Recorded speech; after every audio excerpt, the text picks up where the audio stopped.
नमस्कार, आप देख रहे हैं सिटी स्पेशल न्यूज़। मैं आपके साथ ऋतिका थपलियाल। और आज हरिद्वार में जो धर्मनगरी में जो घटना घटी है, आज हम उस बच्चे के घर पर हैं। ये उसके पिताजी हैं, इनसे हम बातचीत करेंगे कि पूरी घटनाक्रम के बारे में हमें विस्तार से बताएंगे। सर, पूरे हरिद्वार को बहुत दुख है, उत्तराखंड को बहुत दुख है कि एक छोटी सी नन्ही सी जान जिसके साथ इतना दुर्घटना, इतना विभत्स तरीके से घटना की गई। हम सबको शर्म है कि हम आप एक छोटी सी बच्चे को नहीं बचा पाए। सर, किस तरह से ये घटना हुई, कैसे हुआ? मैं चाहती हूँ कि एक बार आप सबको इस बारे में बताएं। मोहल्ले की घटना हमारे सामने घर है ये सर बता रहे हैं कि सामने घर है जहाँ बच्ची को मुजरिम फरार यहाँ जो जिसका मुजरिम जो है फरार हो चुका है, यहाँ पर वो बच्ची मिली थी। कैसे बच्ची मिली, कैसे आपको पता कैसे चला? ये सारी चीज़ें ढूंढा, पुलिस बुलाई तो मकान की तलाशी हुई है। इस मकान में भी शक हुआ, इस मकान पे शक हुआ कि उसमें वो लड़का पतंग के बहाने से बच्चे को कह रहा था पतंग दूंगा। तो वो भंजा के अंदर के घर में पता करा, इसके मामा ने कहा नहीं वो तो है नहीं, क्या हुआ है। तो मैंने कहा बुला तो दे, से बात करनी है। तो इतने में फिर पुलिस आ गई, फिर उसका घर की तलाशी ली उसकी भी। तो कितने देर से बच्ची गायब थी? बच्ची 3:30-4 बजे के आसपास से। तो यहाँ इस घर, ये एक बार मैं चाहती हूँ कि आप इस घर को भी एक बार दिखाएं कि इस घर से वो बच्ची मिली और इस घर के अंदर वो बच्ची थी। उसका गला रस्सी से बांध रखे थे, हाथ बांध रखे थे, मुंह पे टेप लगा रखी थी। जिसका ये घर है, जिन्होंने जो मामा भांजे की जो बार बार बात मामा ही बताता है कि ये तो डमी है। अच्छा, शिव मैडम साथ गई तो कहता डमी है, मैडम ने मारा रैपट। वो उसके बाद से क्या पानी में भीड़ तो हल्ला मचा दिया ना पब्लिक ने। तो पुलिस प्रशासन वहाँ पर था, फिर कैसे भाग गया? पता नहीं, तो मिली भगत लग रही है, पता नहीं कैसे भागा, पता नहीं पब्लिक फिर पता ही चला। ये अपने आप में एक बड़ा सवाल है सर जी, बहुत ही बड़ा सवालिया निशान जो है पुलिस की छवि पर लग रहा है, क्योंकि आप देखते हैं जगह जगह सीसीटीवी लगे हुए हैं, कैमरे लगे हुए हैं, और इतनी बड़ी घटना होने के बाद, इतनी बड़ी पुलिस फोर्स होने के बाद यहाँ पर, और बड़े लेवल के अधिकारी यहाँ पर जांच में जुटे हुए थे, परिवार के साथ जुटे हुए थे, पूरे समस्त क्षेत्रवासी यहाँ जुटे हुए थे जांच में कि बच्ची मिल जाए और सकुशल मिल जाए। और ऐसी स्थिति में सामने जो घर है, ये जो आरोपी का घर है जहाँ से बच्ची की बॉडी मिली है, वहाँ से जब बॉडी भी बरामद हो जाती है और उसके बाद जो है आरोपी फरार हो जाता है, वहीं से फरार हो जाता है और पुलिस की नज़रों के सामने से फरार हो जाता है। ये कैसी बात हो गई कि पुलिस वहाँ पर थी, उसके बावजूद भी वो वहाँ से गायब हो गया? पुलिस थी, जबकि पुलिस के बड़े लेवल के अधिकारी थे, एसपी सिटी भी थे, और उनके सामने से अगर आरोपी फरार होता है तो मैं पूछता हूँ ये दिखावा किस चीज़ का करती है पुलिस की? यहाँ पे फोर्स लगा रखी है, परिवार को बार बार ये बोलते हैं कि कैंडल मार्च क्यों निकलवाया आपने।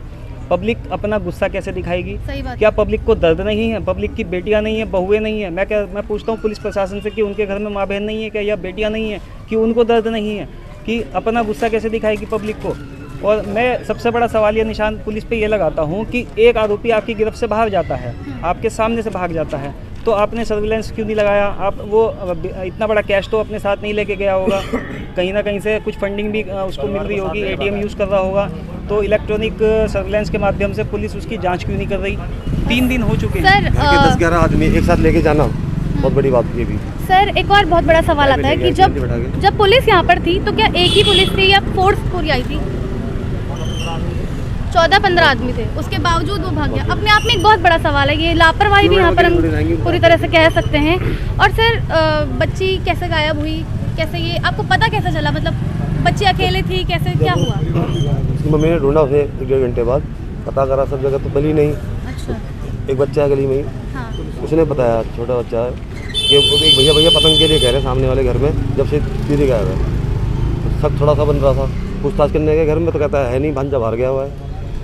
तो जिसका ये घर है, ये किराए पे थे या इनका अपना घर है? अब तो अपना ही है, पहले किराए पे थे। तो कोई एड्रेस कुछ भी नहीं, कहाँ से वो बिलोंग करते हैं? कोई एड्रेस, कुछ पता, नाम कुछ नहीं पता हमें? वो तो आप पता चल रहे हो, उससे पहले ना कोई हमारा कुछ पता नहीं। पुलिस की क्या कार्रवाई है? पुलिस की कार्रवाई कह रहे हैं हाँ हो रही है, यहाँ तो बहुत सारी पुलिस लगी हुई है, देखो। तो उनकी सेफ्टी के लिए, हमारे लिए थोड़ी ना, ये सब दिखाने के लिए लगी हुई है।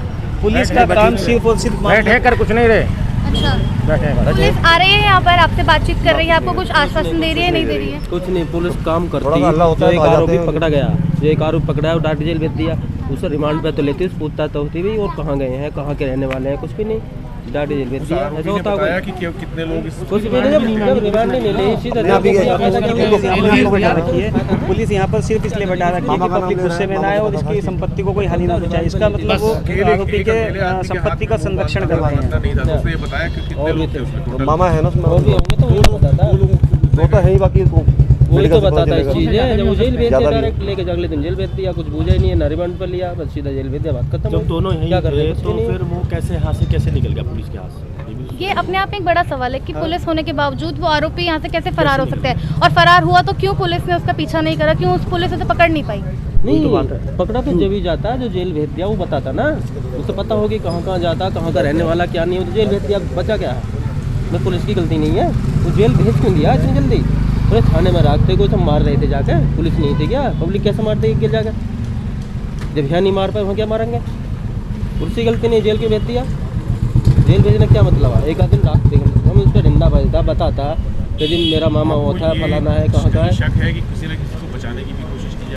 बस क्या है? दो तो है ही आरोपी। रिमांड पर मामा तो भांजे लिया, तो नहीं रिमांड है। पे तो अब भी लिया उससे ज़्यादा जाएगा। का भी अब आपको अगर शक है। प्रशासन चाहेगा तो अब जिस तरह से हाथ पैर बांधे तो अकेले की बस की तो नहीं होती, बच्चा तगड़ा था।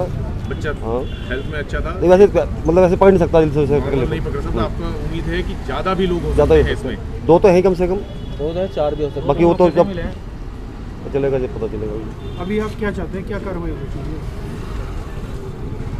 कार्रवाई होनी चाहिए मैडम, पुलिस प्रशासन कुछ करे। अब कुछ लग पुलिस रही की है अभी तक दोबारा की गई कार्रवाई से आप कितने संतुष्ट हैं? संतुष्ट कुछ भी नहीं है अभी तो, जब कुछ हाथ ही नहीं लग रहा बंद। खड़ा ही नहीं है। कार्रवाई तो जब भी होगी जो जेल भेजा उसे रिमांड पे लिया जाए, जेल से वापसी लिया जाए ना कोर्ट के द्वारा। कह रहे हैं थोड़ा टाइम लगेगा, टाइम लगेगा, कितना टाइम 2-4 दिन कर रहे हैं। है पूरी घटना लड़की के पिताजी ने हमें बताई। बेहद दुख हमें है, हरिद्वार की पूरी जनता आपके साथ में है, हरिद्वार के पूरे संगठन आपके साथ में है, हरिद्वार की पूरी मीडिया आपके साथ है, और हम इस वीडियो के माध्यम से उत्तराखंड के प्रशासन को, उत्तराखंड के शासन को और उत्तराखंड की सरकार से अपील करते हैं कि जल्द से जल्द उन दरिंदों को फांसी की सजा हो और कड़ी से कड़ी सजा कर इस केस का खुलासा। बहुत बहुत धन्यवाद।